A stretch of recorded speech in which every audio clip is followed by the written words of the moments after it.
Good morning everyone. Syrup ಬಾಟಲ್ಸ್ನ ಒಂದ್ಸಲ open ಮಾಡಿದರೆ ನೀವು ಅದನ್ನು ಎಷ್ಟು ದಿನ ಯೂಸ್ ಮಾಡಬಹುದು ಅನ್ನೋ ಕನ್ಫ್ಯೂಷನ್ ಎಲ್ಲರಲ್ಲೂ ಇದೆ. ಸೊ ಒಂದ್ಸಲ ನೀವು ಓಪನ್ ಮಾಡಿದರೆ ಆ ಓಪನ್ ಮಾಡಿರೋ ಡೇಟ್ನ ಅದರ ಮೇಲೆ ಬರೆಯೋದನ್ನು ಮರಿಬೇಡಿ.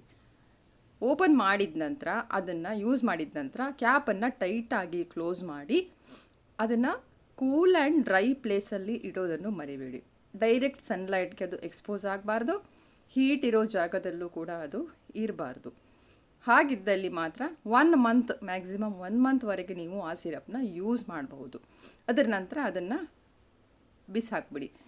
ಆಮೇಲೆ ಯೂಸ್ ಮಾಡೋದು ಸೇಫ್ ಆಗಿರೋದಿಲ್ಲ. ಅಂದ್ರೂ ಕೂಡ ಒಂದು ಸಲ ಸಿರಪ್ನ ಕಲರು ನೀವು ಚೆಕ್ ಮಾಡಿ. ಕಲರ್ ಚೇಂಜ್ ಏನಾದರೂ ಆಗಿದ್ದರೆ ಆ ಸಿರಪ್ನ ಯೂಸ್ ಮಾಡೋ ಹಾಗಿರೋದಿಲ್ಲ. ಆಮೇಲೆ ಅದರಲ್ಲಿ ಏನಾದರೂ ಗಂಟು ಥರ ಆಗಿದ್ದಿದ್ರೆ ಅದನ್ನು ಯೂಸ್ ಮಾಡಬೇಡಿ. ಇನ್ನು ಕೆಲವೊಂದು ಸಿರಪ್ಸ್ ಈ ಥರ ಪೌಡರ್ಡ್ ಫಾರ್ಮಲ್ಲಿರುತ್ತೆ, ಆ್ಯಂಟಿಬಯೋಟಿಕ್ ಸಿರಪ್ಸ್.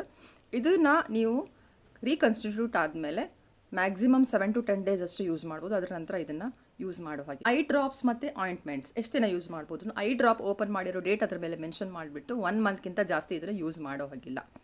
ಆಯಿಂಟ್ಮೆಂಟ್ಸ್ ಅದ್ರ ಕಂಟೆಂಟ್ಸ್ ಮೇಲೆ ಡಿಪೆಂಡ್ ಆಗುತ್ತೆ. ಆದ್ರೂ ಕೂಡ ನೀವು ಮ್ಯಾಕ್ಸಿಮಮ್ 6 ಮಂತ್ವರೆಗೂ ಇದನ್ನು ಯೂಸ್ ಮಾಡಿ. ಇವತ್ತಿನ ವಿಡಿಯೋ ಇಷ್ಟ ಆದಲ್ಲಿ ಸಬ್ಸ್ಕ್ರೈಬ್ ಮಾಡಿ, ಲೈಕ್ ಮಾಡಿ. Thank you.